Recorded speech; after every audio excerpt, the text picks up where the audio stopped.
Hello my perfect family, कैसे हो आप सब लोग। आई होप कि आप सभी बहुत ही अच्छे होंगे। तो आज की वीडियो में हम लोग बात करेंगे होम्योस्टेसिस के बारे में, जो कि हमारे एचएपी का 4th लेक्चर होने वाला है। और आज की वीडियो बहुत ज़्यादा इंपॉर्टेंट है क्योंकि ये क्वेश्चन आप लोग को 99% चांस है कि एग्जाम में देखने को मिलेगा। मतलब आप श्योरली गारंटी ले सकते हो कि यहाँ से आप लोग को इस टॉपिक से क्वेश्चन देखने को मिलने वाला है। तो आज का वीडियो बहुत ही ज़्यादा इंपॉर्टेंट है, तो बहुत ही ध्यान से देखना, ठीक है।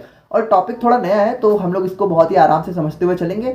तो आप लोग कॉपी और पेन लेके बैठ जाइए और हम लोग अपना आज का लेक्चर स्टार्ट करते हैं।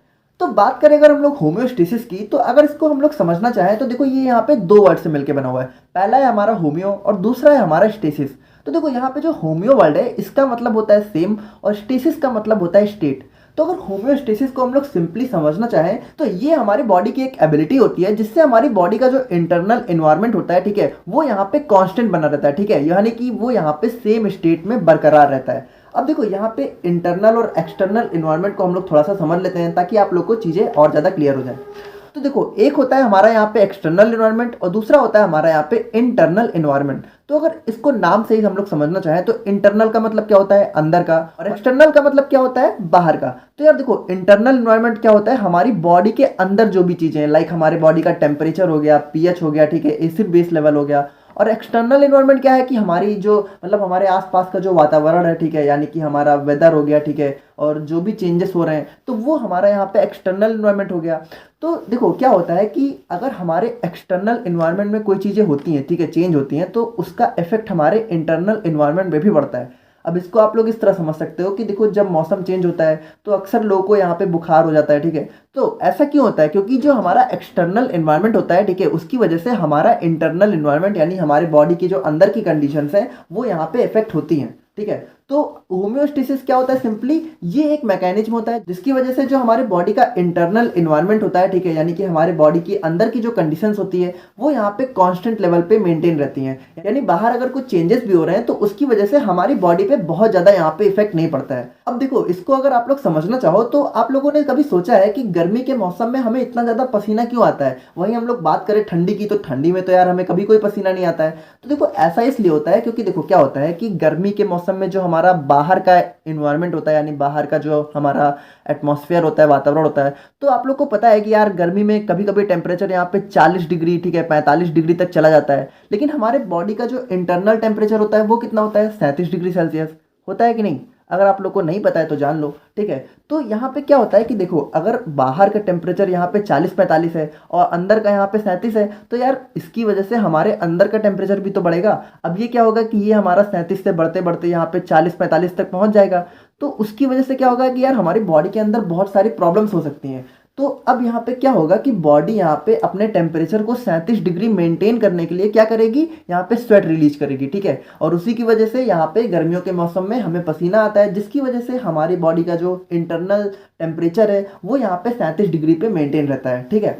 तो ये हमारे होम्योस्टेसिस का एक बहुत ही सिंपल सा एग्जाम्पल था। तो आई होप कि आप लोग थोड़ा थोड़ा यहाँ पे समझ रहे होगे। अब देखो यहाँ पे जो होम्योस्टेसिस का जो मेंटेनेंस होता है, यानी कि हमारे बॉडी का जो इंटरनल एनवायरनमेंट होता है, ठीक है, उसको यहाँ पे सेम बनाए रखने की जो प्रोसेस होती है वो यहाँ पे बॉडी के फीडबैक सिस्टम्स के द्वारा गवर्न होती है। यानी सिंपली बात करें तो बॉडी के अंदर हमारे कुछ फीडबैक सिस्टम्स होते हैं जो यहाँ पे बॉडी के अंदर होम्योस्टेसिस को बनाए रखते हैं। तो अब हम लोग बात करते हैं यहाँ पे बॉडी के फीडबैक सिस्टम्स के बारे में। यानी कि देखो फीडबैक सिस्टम का यहाँ पे क्या काम होता है कि जो हमारा इंटरनल एनवायरनमेंट होता है, ठीक है, तो जब भी उसमें कोई चेंजेस होते हैं तो ये यहाँ पे काम करता है, ठीक है, ताकि जो हमारा बॉडी का जो इंटरनल एनवायरनमेंट है, ठीक है, तो उसमें जो भी चेंजेस हुए हैं उनको वो दोबारा से नॉर्मल कंडीशन में ला सके। यानी कि मान लो अगर हमारा टेम्परेचर बढ़ रहा है, ठीक है, या फिर हमारा पीएच लेवल बढ़ रहा है, घट रहा है, तो उसको दोबारा से मेंटेन करने का काम यहाँ पे फीडबैक सिस्टम्स हमारे करते हैं। अब देखो जो हमारा फीडबैक सिस्टम होता है, ठीक है, उसके अंदर बेसिकली हमारे 3 कंपोनेंट्स होते हैं, जिसमें पहला होता है हमारा रिसेप्टर, दूसरा होता है हमारा कंट्रोल सेंटर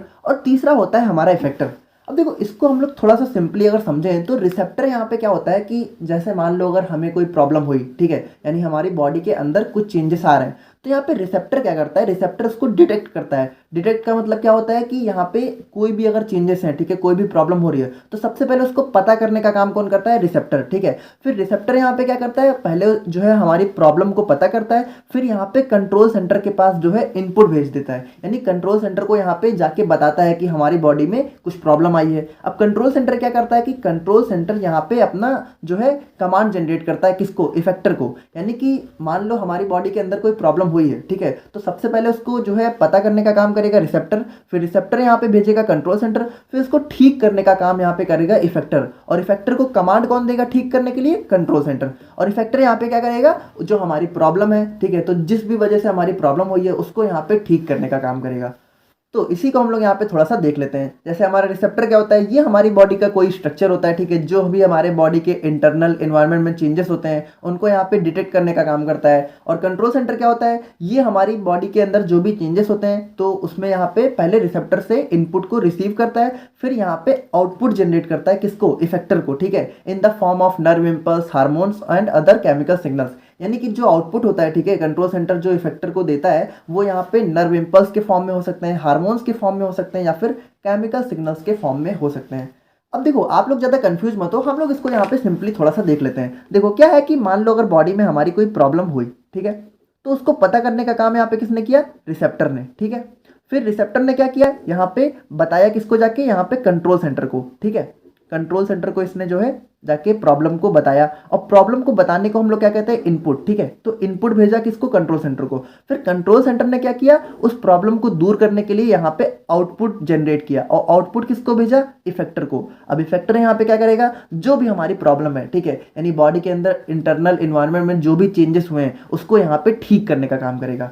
तो बहुत ही सिंपल है, आई होप कि आप लोग यहाँ पे समझ गए होंगे। तो अब हम लोग बात करें तो जो हमारी बॉडी होती है उसके अंदर बेसिकली दो टाइप के फीडबैक सिस्टम हमें देखने को मिलते हैं। पहला होता है हमारा पॉजिटिव फीडबैक सिस्टम, दूसरा होता है हमारा निगेटिव फीडबैक सिस्टम। देखो इन दोनों को आप लोग बहुत ही ध्यान से देखना, क्योंकि इन्हीं दोनों पे लगभग हर बार एग्जाम में जो है 5 या 7 नंबर में क्वेश्चन पूछे जाते हैं, या फिर कभी कभी ऐसा भी हो सकता है कि पूरा का पूरा होम्योस्टेसिस आपसे 10 नंबर में पूछ लिया जाता है। मतलब इतना जानो कि यहाँ से आपको क्वेश्चन तो जरूर देखने को मिलेगा, चाहे वो 2 नंबर में हो, चाहे 7 नंबर में हो, चाहे 10 नंबर में हो। तो थोड़ा ध्यान से देखना, ठीक है।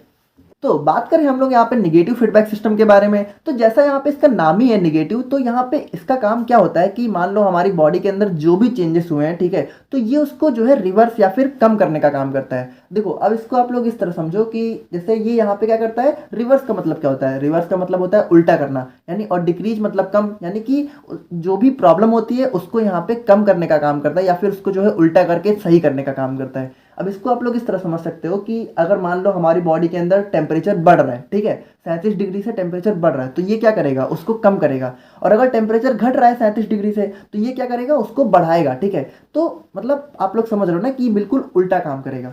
तो इसका एक बहुत ही फेमस एग्जांपल है रेगुलेशन ऑफ ब्लड प्रेशर। अब देखो इसको आप लोग थोड़ा ध्यान से देखना, क्योंकि एग्जाम में बहुत बार ऐसे पूछा गया है। तो देखो रेगुलेशन ऑफ ब्लड प्रेशर का मतलब क्या हुआ कि ब्लड प्रेशर मान लो अगर कम हो रहा है या फिर ज़्यादा हो रहा है तो उसको रेगुलेट करना है, यानी कि उसको दोबारा से सही करना, मेंटेन करना।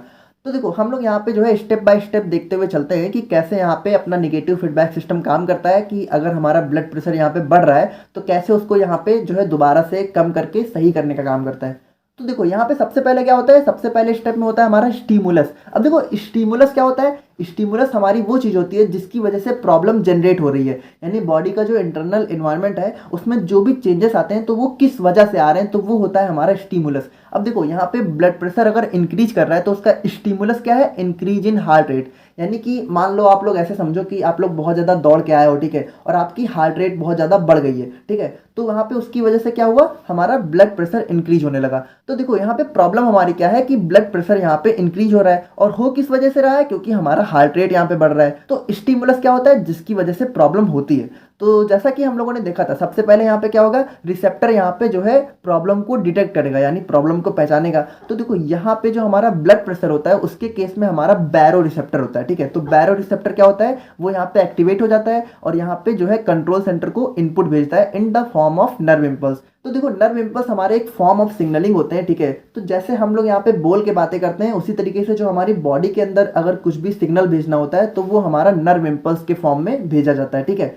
ऑर्गन्स यहाँ पे जो ब्रेन होता है उसको नर्व इम्पल्स के फॉर्म में सिग्नल भेजते हैं। तो देखो जो हमारा रिसेप्टर है वो उसने यहाँ पे क्या किया, सिग्नल भेजा किसको, कंट्रोल सेंटर को। तो देखो यहाँ पे कंट्रोल सेंटर क्या होता है, कंट्रोल सेंटर हमारा ब्रेन होता है। देखो हमारी बॉडी में अगर कुछ भी प्रॉब्लम हो रही होती है तो उनको कंट्रोल करने का काम हमारा ब्रेन ही तो करता है, यानी ब्रेन ही हमारे सारी चीज़ों को यहाँ पे कंट्रोल करता है। तो देखो ब्रेन यहाँ पे क्या करेगा, इनपुट को जो है रिसेप्टर से कलेक्ट करेगा, ठीक है, उसके बाद आउटपुट भेजेगा। आउटपुट किसको भेजेगा, यहाँ पे इफेक्टर को। और इफेक्टर यहाँ पे क्या है, इफेक्टर है यहाँ पे ब्लड वेसल। तो देखो ब्लड वेसल यहाँ पे क्या करेंगे, आउटपुट को जो है कंट्रोल सेंटर यानी कि जो हमारा ब्रेन है उससे रिसीव करेंगे, और उसके बाद यहाँ पे जो भी प्रॉब्लम हुई थी उसको ठीक करने का काम करेंगी, क्योंकि इफेक्टर का काम क्या होता है, ठीक करने का। तो ठीक यहाँ पे कैसे करेंगे, देखो हमारा प्रॉब्लम क्या था, ब्लड प्रेशर हमारा इंक्रीज हो रहा था, तो उसको ठीक करने के लिए क्या करेंगे कि यहाँ पे जो है जो हमारी ब्लड वेसल्स हैं वो यहाँ पे डायलेटेड हो जाएंगी। तो डायलेटेड का मतलब क्या होता है कि ब्लड वेसल्स का साइज यहाँ पे इंक्रीज हो जाएगा। अब आप लोग इसको थोड़ा ध्यान से समझो कि जैसे देखो ब्लड वेसल पहले यहाँ पे जो है इतनी बड़ी थी, और हमारी प्रॉब्लम क्या हुई थी, ब्लड प्रेशर हमारा इंक्रीज हो रहा था। तो ब्लड प्रेशर इंक्रीज होने का मतलब क्या है कि यहाँ पे जो हमारा ब्लड जहाँ पे जो फ्लो हो रहा है, ठीक है, वो यहाँ पे जो इसकी वॉल है, ठीक है, हमारी देखो ब्लड वेसल के अंदर ही तो हमारा ब्लड फ्लो हो रहा है। तो अगर ब्लड प्रेशर इंक्रीज हो रहा है इसका मतलब क्या है कि जो हमारा ब्लड है, ठीक है, वो यहाँ पे जो वॉल है, ठीक है, यानी कि जो ब्लड वेसल्स की वॉल है उस पर यहाँ पे प्रेशर लगा रहा है। तो अगर यहाँ पे ब्लड वेसल्स की वॉल यहाँ पे अपनी साइज में बड़ी हो जाएंगी तो यहाँ पे जो ब्लड है वो आराम से फ्लो करने लगेगा और प्रेशर हमारा कम हो जाएगा, और हमारा जो ब्लड प्रेशर यहाँ पे इंक्रीज हुआ था वो यहाँ पे क्या हो जाएगा, फिर से कम हो जाएगा, यानी नॉर्मल हो जाएगा। तो डायलेशन का मतलब क्या होता है, यहाँ पे साइज में बढ़ जाना। तो देखो यहाँ पे क्या होगा, जैसे ही हमारी ब्लड वेसल्स यहाँ पे डायलेटेड हो जाएंगी हमारा ब्लड प्रेशर यहाँ पे डिक्रीज हो जाएगा, यानी ब्लड प्रेशर हमारा फिर से नॉर्मल हो जाएगा और बॉडी जो है होम्योस्टेसिस में रिटर्न हो जाएगी, यानी बॉडी का जो इंटरनल इन्वायरमेंट है वो फिर से यहाँ पे नॉर्मल हो जाएगा और यहाँ पे उसमें जो भी चेंज हुए थे वो यहाँ पे सही हो जाएंगे। तो जैसा कि हम लोगों ने स्टार्टिंग में देखा था, होम्योस्टेसिस क्या होता है, हमारी बॉडी का जो इंटरनल एनवायरनमेंट होता है उसको यहाँ पे कांस्टेंट लेवल पे मेंटेन करने की प्रोसेस होती है। और उसको मेंटेन कैसे किया जाता है, फीडबैक सिस्टम के द्वारा। फीडबैक सिस्टम कितने टाइप के होते हैं, दो टाइप के। पहला होता है हमारा पॉजिटिव, दूसरा होता है हमारा निगेटिव। तो निगेटिव फीडबैक सिस्टम को हम लोगों ने देख लिया। अब हम लोग बात करते हैं यहाँ पे पॉजिटिव फीडबैक सिस्टम के बारे में।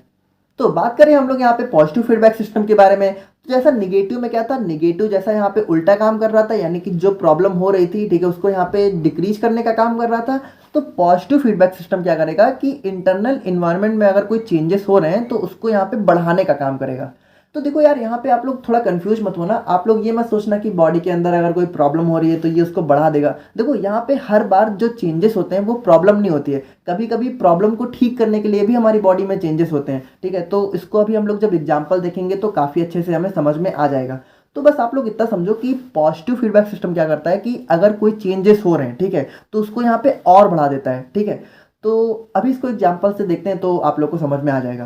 तो इसका जो सबसे फेमस एग्जाम्पल बुक में दिया होता है वो होता है नॉर्मल चाइल्ड बर्थ, यानी कि जब यहाँ पे बेबी का बर्थ होने वाला होता है तब यहाँ पे पॉजिटिव फीडबैक सिस्टम जो है बहुत ही अच्छे तरीके से काम करता है, ताकि जो उसका मतलब नॉर्मल मतलब आप लोग समझ रहे हो ना, यहाँ पे जब ऑपरेशन नहीं, जब नॉर्मल बर्थ होता है, ठीक है, तो वहाँ पे अच्छे से हो सके सारी चीज़ें, उसके लिए यहाँ पे पॉजिटिव फीडबैक सिस्टम बहुत ही अच्छे से वर्क करता है। तो उसी को हम लोग यहाँ पे एग्जाम्पल से थोड़ा सा देख लेते हैं स्टेप बाय स्टेप।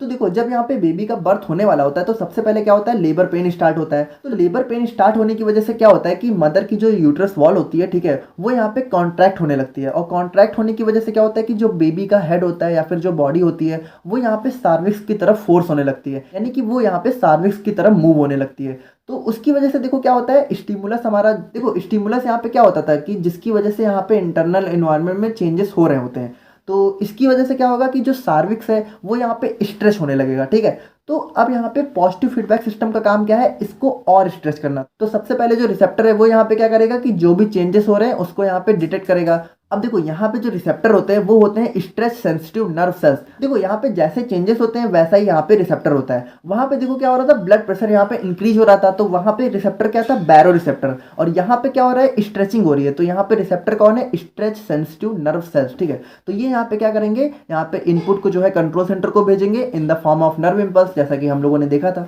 और उसके बाद कंट्रोल सेंटर, यानी कि जैसा कि हम लोग को पता है कंट्रोल सेंटर हमारा क्या होता है, ब्रेन। तो ब्रेन क्या करेगा, यहाँ पे इनपुट को कलेक्ट करेगा और यहाँ पे आउटपुट को जो है जनरेट करेगा, किसको, इफेक्टर को। अब देखो यहाँ पे क्या होता है कि ये जो है ऑक्सीटोसिन को रिलीज करता है। अब ऑक्सीटोसिन यहाँ पे एक केमिकल होता है जो कि स्ट्रेचिंग को और ज़्यादा बढ़ा देता है, ठीक है। यानी कि अगर हमारी बॉडी में कहीं स्ट्रेचिंग हो रही होती है तो उसको यहाँ पे ऑक्सीटोसिन जो है और ज़्यादा इंक्रीज कर देता है। तो देखो ऑक्सीटोसिन रिलीज होने की वजह से क्या होगा कि जो यूट्राइन मसल्स है, ठीक है, वो यहाँ पे और ज़्यादा कॉन्ट्रैक्ट होने लगेंगी, और उसकी वजह से क्या होगा कि जो बेबी की बॉडी है वो यहाँ पे सर्विक्स को और ज़्यादा स्ट्रेच करेगी, जिसकी वजह से बेबी का आसानी से बर्थ हो सकेगा। तो यहाँ पे देखो पॉजिटिव फीडबैक सिस्टम में क्या हुआ कि जितना यहाँ पे सर्विक्स यहाँ पे स्ट्रेच होता है, ठीक है, उतना ही यहाँ पे ऑक्सीटोसिन रिलीज होता है, जिसकी वजह से सर्विक्स और स्ट्रेच होने लगता है। तो हम लोगों ने क्या देखा था कि जो भी चेंजेस हो रहे होंगे उसको यहाँ पे और बढ़ा रहा होगा। तो चेंजेस यहाँ पे क्या हो रहे थे, चेंजेस हो रहे थे यहाँ पे स्ट्रेचिंग ऑफ सर्विक्स। तो यहाँ पे इसने क्या किया कि उसको और बढ़ा दिया। तो आप लोग को पता है यार कि जब बेबी का यहाँ पे नॉर्मल चाइल्ड बर्थ होता है तो जितना ज़्यादा स्ट्रेचिंग होगी उतनी आसानी से बेबी यहाँ पे बाहर आ सकेगा। तो उसी की वजह से हमारा पॉजिटिव फीडबैक सिस्टम यहाँ पे वर्क करता है और जो भी मतलब चेंजेस हो रहे होते हैं उसको बढ़ा देता है। तो देखो यार आज का टॉपिक काफ़ी नया सा था और थोड़ा सा कंफ्यूजिंग भी था, बट अगर आप लोगों ने यहाँ तक देखा है तो आई होप कि आप लोग को यहाँ पे समझ में आ गया होगा। और अगर अभी भी कोई कंफ्यूजन है तो एक बार आप लोग दोबारा से देखना, ज़रूर से समझ में आ जाएगा। और अगर आप लोग को यार हमारी वीडियोस पसंद आ रही हैं तो चैनल को सब्सक्राइब भी कर सकते हो, और मिलते हैं नेक्स्ट वीडियो में। Thank you so much.